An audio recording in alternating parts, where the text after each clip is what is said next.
I think the ability to reach each other is just such a powerful thing right now. And one of the ways that we're hardwired as human beings to reach each other is through storytelling, is sharing the stories. And in this case, you're sharing those positive stories. Hi, I'm Kim LaMontagne, and you're entering a world gone good. Hi, I'm Pam McDougall, and you've entered a world gone good. Hi, I'm Scott McDougall, and you're entering a world gone good. Well, good day to you, or perhaps good evening. Let's just go with good whatever day or night part you are presently in. My name's Steve, and I'm so glad you are here with me for yet another journey into our world gone good. If you like the show, please just share it, rate it, review it, or you know what? Go ahead and sit back and enjoy the ride and make that your contribution of the day. I am all good. I'm just, again, happy you're here with me. Okay, spoiler alert. We've all had a difficult almost year. Can I get an amen? Seriously, I don't know about you, but it's been a real struggle for me at times, to keep my head up when it feels like so many things keep knocking me down. It's true that even I, the guy who came up with World Gone Good, me, I can sometimes lose sight of the hope. So that's what we're talking and what we're delivering today. Hope. Kim LaMontagne and Pam and Scott McDougall are all about this hope thing and spreading it everywhere they can through their social media creation, Wall of Hope. You three somehow started something together called Wall of Hope Voices of Gratitude. And that's what we're here to talk about. So, the most obvious question that we come to, we're going to hold off on, which is how did this all start? We're going to start here. How do you three know each other? Wow. Well, let's see. So about 2 years ago, I had actually attended an event out in California for a Facebook group called 40 Thrive, and it was for women over 40. And Pam was actually the producer of that event, and I met her when I was at that event. We connected on Facebook, and we've just really we're just very much alike. We love to really do acts of kindness and bring things forward that are going to impact other people and make a difference in people's lives. And of course, Pam is married to Scott. And so this is my first time hearing Scott's voice. So it was really a Facebook connection to a family member that led to Pam and I meeting each other and really forming a great relationship. And then her approaching me about Wall of Hope. And now this is where Pam and Scott, you chime in and you tell us that she's this crazy woman who was living in your basement and you had to get her evicted. Go. Ah, So Kim's absolutely right. The way we met was my sister-in-law Jackie. She runs a group that empowers women over 40 called 40 Thrive, and I was helping to produce that event, and so that's where Kim and I connected. And Kim is just a total light. I mean, she's very inspirational. She, decided to leave, to sell her home, to get an RV and just head across the country. And with that, just has been so inspiring because along the way, she's met a lot of people and made some really meaningful connections. And so when we speak to acts of kindness, it's really the way that Kim lives. Scott, anything to add? Yeah, I mean, like Kim said, never really met before. I met through Pam, Kim through Pam, and when they started this great Wall of Hope, and Pam and I have been married for 16 years, and So that's how we know each other. So, how did Wall of Hope start? It really was because at the beginning of the COVID outbreak, I think a lot of people were feeling their worlds get very small and were feeling pretty isolated. And one of the things was we were watching people do some really incredible things, whether it was on the news or we were hearing through friends, particularly healthcare workers. And you couldn't share, your gratitude to them for the work that they were doing.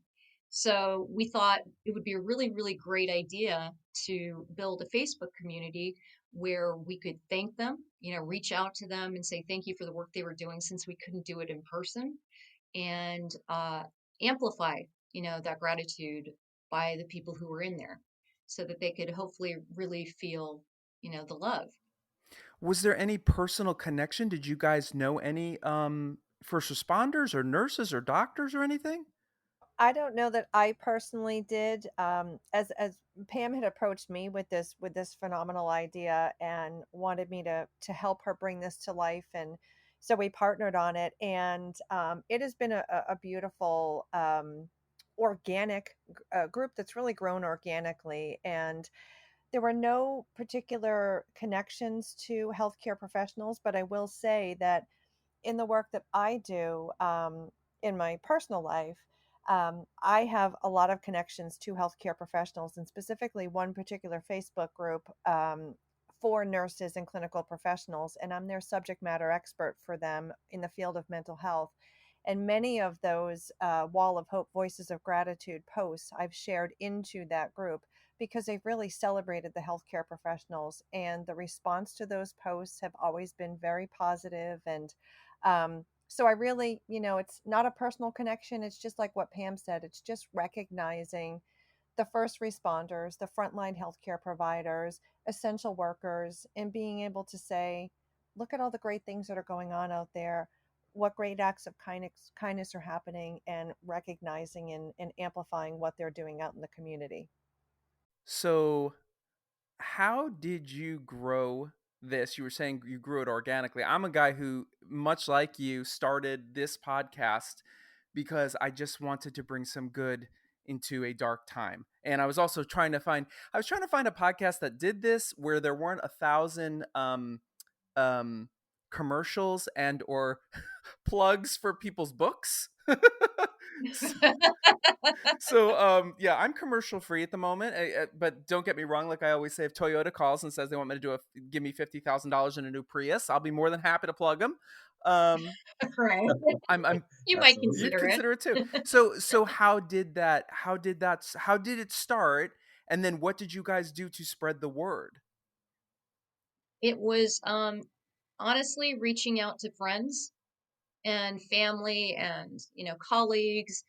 And then the way that was exciting that it grew beyond that was when we were doing these stories, and there's a lot of great stories out there. There are a lot of great news outlets that are bringing some positive content. So we pull from those sites, and we're thankful for those people who bring those stories to us, um, and we tag them. So if you have someone we're calling out, say it's a healthcare worker, a firefighter, first responders, um, we will tag them if we are able to. And so hopefully it gets their attention. So number one, we can thank them for their work. And secondly, it brings in a lot of the people around them. So that we found that as we continued to do that over the months, it just, as Kim said, organically built a community. And were you surprised by the response? Yeah, because when we first did it, we said we hope people come in, but you never know. We didn't know if it would be just Kim, Scott, and I, messaging each other back and forth, and that would be that would be that. But it was a beautiful thing to see, and I think one of the coolest things about it, I'll let Scott and Kim say if they feel the same way, was not just getting that input from people here in the United States, but from other countries. Sharing the good work that they were doing in their countries as well, and connecting us again, like saying we felt so isolated at times, and I think the ability to reach each other is just such a powerful thing right now. And one of the ways that we're hardwired as human beings to reach each other is through storytelling, is sharing the stories. And in this case, you're sharing those positive stories. Yeah, I would agree. When researching stories for the site and the Wall of Hope, I found that there are so many stories worldwide versus just in the U.S. And I think you start to think down that path where you want to focus on things that are happening in your community, in your area, in your country. But the amazing thing is there is so much good going on around the world when it comes to the COVID-19 uh, crisis, and so many good things that are happening that is just so you know amazing to see. I would agree, and I would also add as well that some of the members of Wall of Hope are outside of the country. I know we have some Canadians. I'm not sure what other countries are represented, but we would love to grow it even larger. And we've really done, as Pam mentioned, done a great job at trying to tag organizations, and it's really cool. It happened. I think it was on Monday when I did a post in there. Yeah. Yeah, that I tagged the organization, and it was about a little boy. I can't remember the story about a little boy who had. Pam, do you remember the story? The topic of that Yes. Yes, he was providing blankets. one? It's getting to be a time where obviously it's getting a lot colder for people that are housing insecure. And so he was helping to raise funds and get blankets together for people who are in this situation. Yeah. So yeah, Kim can take it from there. Thank you. Thank you. I just had a little time lapse there. But yes. It was a really, really heartwarming story, which almost all of them are. I would say, venture to say, they all are heartwarming stories. And I tagged the organization in the post, and his mom actually responded and gave us an update on what his progress had been. And told us that with the winter months coming, that they really need socks and they really need blankets, and she gave us what the updated needs are. And it's just really great when you tag someone in the story, and especially this little boy's mom. She was just so proud that he was recognized by us, and his message was getting out there further. So it's things like that. And then of course we try on every post, as much as we can, to invite people to share, and we do have a lot of members who share on a regular basis. We would love more people to share so more people can join the community. Pam, I love that you use the words housing insecure. Mm. I've never heard that before, and I worked for the United Way and I worked for the American Cancer Society for many years, as an employee for both. I've never heard that. Where does that? Did you come up with that, or you've heard that before? Am I just come living under a rock?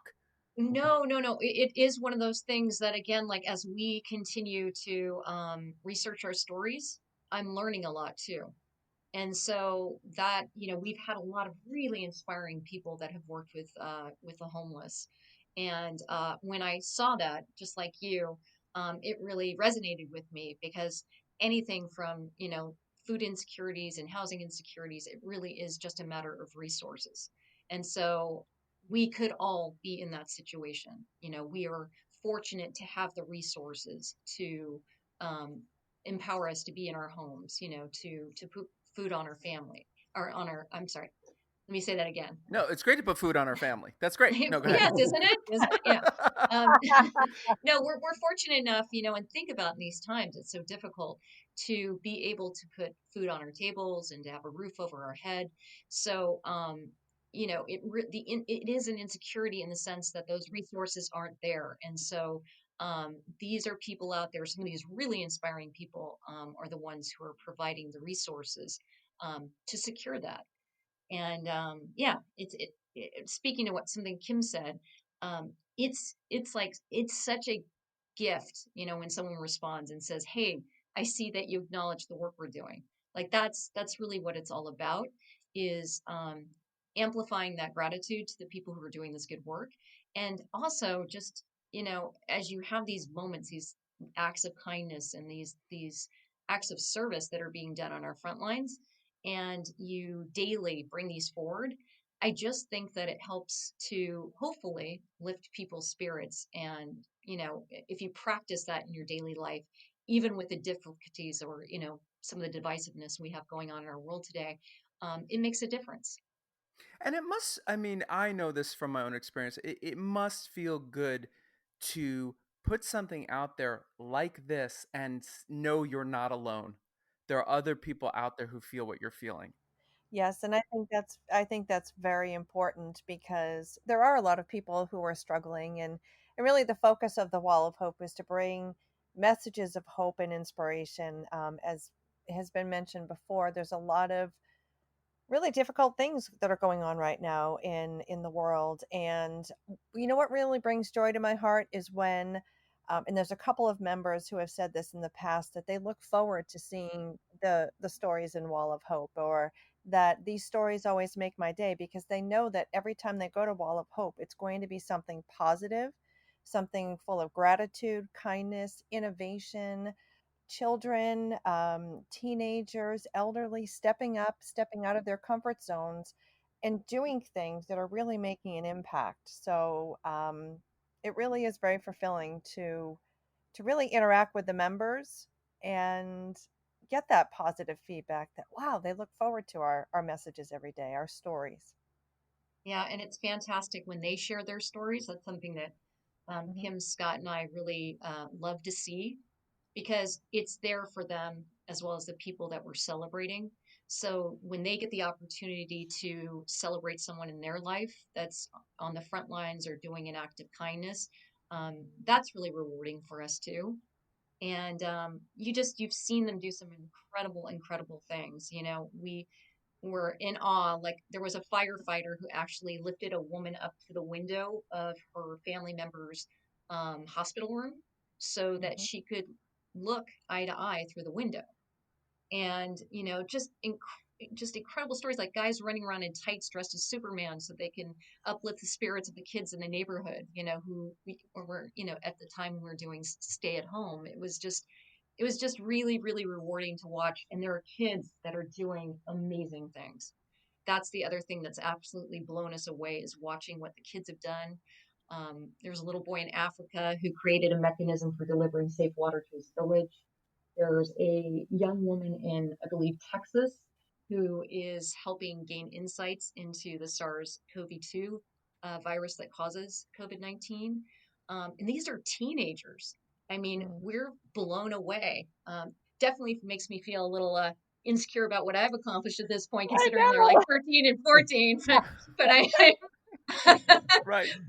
I am so inspired and kind of very positive about what the future holds with some of these young humanitarians who are out there.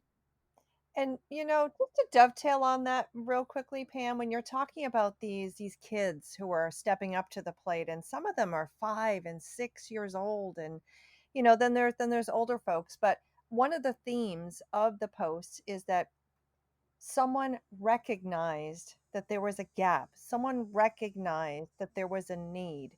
Someone recognized that they needed to step up and do something. And it's blowing my mind away as well, to see the innovation, the creativity that is happening around the country and around the globe to help serve during these times of crisis. So it's very rewarding. And that's just community. And I think that's what you guys are building here. And I've said this before too, and I'd like you to speak to it.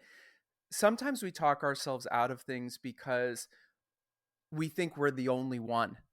And it could be an idea for a movie or a book or a painting we want to paint, or just somewhere we want to go, a trip we want to take, and we talk ourselves out of it because we think no one else is interested in this.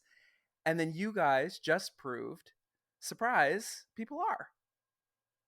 And I wonder, how does that feel for you? Oh, that's a good point. That's a really good point.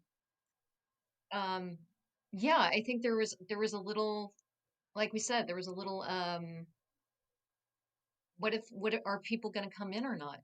You know, how will it be received? But honestly, we thought it's something that speaks to us. It's something that lifts our spirits.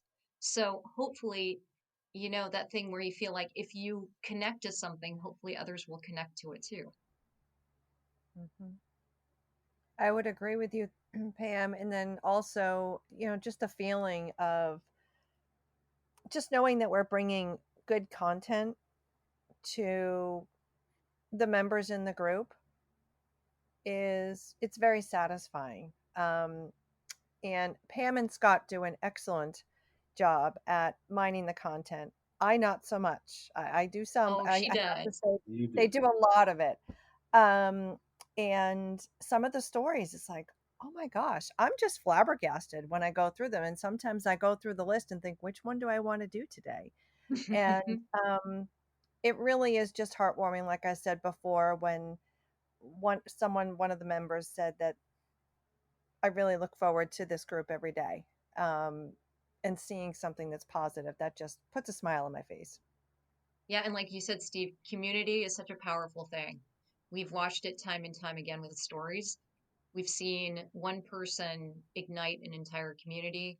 We've seen the power of that when people collectively come together to do something. And one of the things we hope continues to evolve and happen inside the Wall of Hope is that people not only appreciate the stories, but they bring, and we're seeing it more right now, actually, they bring things that are happening in their communities.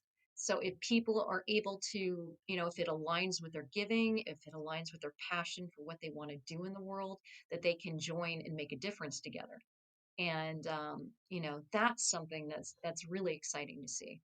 To add on to that is in researching these stories and seeing what people are doing in their communities and organizations that they're setting up to tackle the pandemic, I can see these things lasting much longer once we're over this crisis. I can see these communities coming together even more once we're done with this, pandemic, and all these organizations doing such great things. I just hope they continue on, and it changes the mindset of some of these people out there.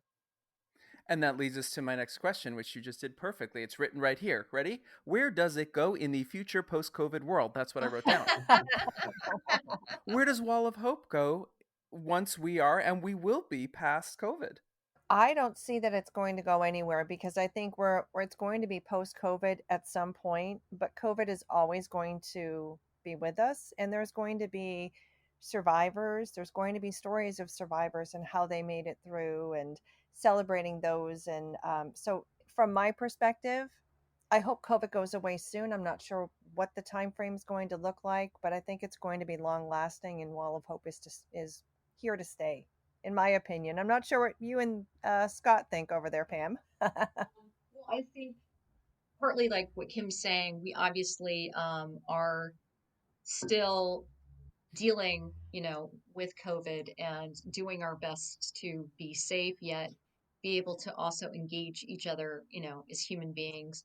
Um, I think that I outside and when we move forward and hopefully when the vaccine is there and we are able to navigate our world again in a much more open way, what I hope for Wall of Hope is that at the core of this, put COVID aside, it's about caring for each other.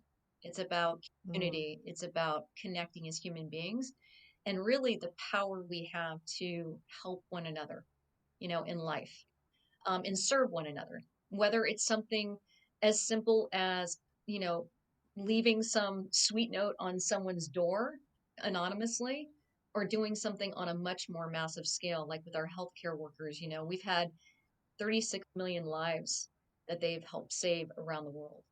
So that continues, that underlying desire to be there for each other, to make a difference, and, to create a world that's better for all of us. That's where I'd love to see it go, and to see people actively work together, to initiate causes together, and bring their resources to it, and have it be a place where people come, yes, for great stories, hopefully, and feel inspired, but to also feel that community and feel, um, that inspired to be activists and advocates for positive things in our world. I think that so many people believe that the way to make change, but it's just because of our society is requires money, money, money, money, money. And really what you guys are proving and what I hope we're doing here on World Gone Good is communication. Yeah. A lot of what we talk about here on this podcast is shining a light into the darkness, or being the light in the darkness, and I think that's definitely what you're doing now. Okay, so let's get here, guys, where and ladies, sorry, I know I'm not supposed to say guys anymore. I'm supposed to say y'all. I learned that recently. I learned y'all. Okay, y'all, where does everybody find Wall of Hope Voices of Gratitude, and how do they become a member? Just search us on Facebook, Wall of Hope Voices of Gratitude, and there are just a couple of membership questions to to answer. You can join the group and invite other friends to join as well. We would love you to invite other friends to join into the group. Okay, so we typically end the podcast with two questions. We're going to go alphabetically around. So it's going to go Kim, Pam, Scott. Ready? Who inspires you? Brene Brown. She's just one of those inspirational people who has the power to really model what vulnerability in the workplace can look like and how powerful of a tool it is in the leadership role. So she's one of my favorites, and she talks about getting into the arena, which is the arena of life. And if you want to get into the arena and make a difference, you have to be willing to step in and get beat up a little bit. And I always, if I'm having a tough time, I always just have to say, Brene would say, get back into the arena. And she's a pretty amazing person. Pam? Oh, it's tough. There isn't one person. I would say my first inspirations, and they're always with me, are my parents. When you talk about why we started these things, my parents were both people of service. My mom worked with Children's Hospital a lot, fundraising, and my dad was in the service in the Air Force. So I watched them all my life, like do these acts of kindness, do these acts of service. They're my biggest inspirations, and that stays with me. But just people around me too, just watching what people are doing on a daily basis and how one person can have such a ripple effect in how they change the world. In fact, Steve, you interviewed one of them, Mary Cartani, who's the founder of Operation Freedom Paws, is another inspiration for me. She pairs disabled veterans and children with service dogs. And watching that work, that life-saving work, those are the type of people that really do inspire me. Mr. Scott? Like Pam said, I don't have one specific person that inspires me. I mean, I right now the people who inspire me are the first responders, people who are putting their lives out there for the sake of others. And I see it more and more every day in the Wall of Hope research that we're doing. And it's just amazing to me how many people um, out there in the first responder role are actually just putting their lives second compared to what they're doing for their work and their donations. Great. So this is our final question. We're going to go around again and again. It can fall back on what we talked about. It can be anything that comes to mind. It's very simple. It's how we end my shows. Simply in 3 words, on my part, is the question. You can take more than 3 words. Tell me something good. Oh my goodness. I survived Hurricane Eta or Tropical Storm Eta. And I really just saw a lot of our community coming together yesterday and just kind of watching the news and things that were happening. I was actually watching the local weather and people that were stranded and things that were going on down here. And to Scott's point, the first responders were out here in full force yesterday, and I'm just grateful to have them around us really being able to support us. So I think that's just something wonderful that we all have in our lives that sometimes we may take for granted, and I don't. I would say, like, in the middle of everything that we've all gone through is just the kind of affirmation of what's really, really important in life. Like, something good for me is my friends, my family, my colleagues, you know, having a roof over my head and, food on the table and the ability to, um, do work that makes me happy and I think makes a difference. So, yeah, I think that us as people, in this time, kind of connecting to what really matters, I think that's a really good thing. And Mr. Scott, you get to take us home, so don't let us down. You know what? I think that something that's really good is that people in the United States are learning to vote and that they're understanding how powerful that can be. And that it's enlightening to see because it's been too long that we haven't stood up for what's right and what's wrong. So I think people learning to vote and not taking sides here, but um, it's very important and it's enlightening.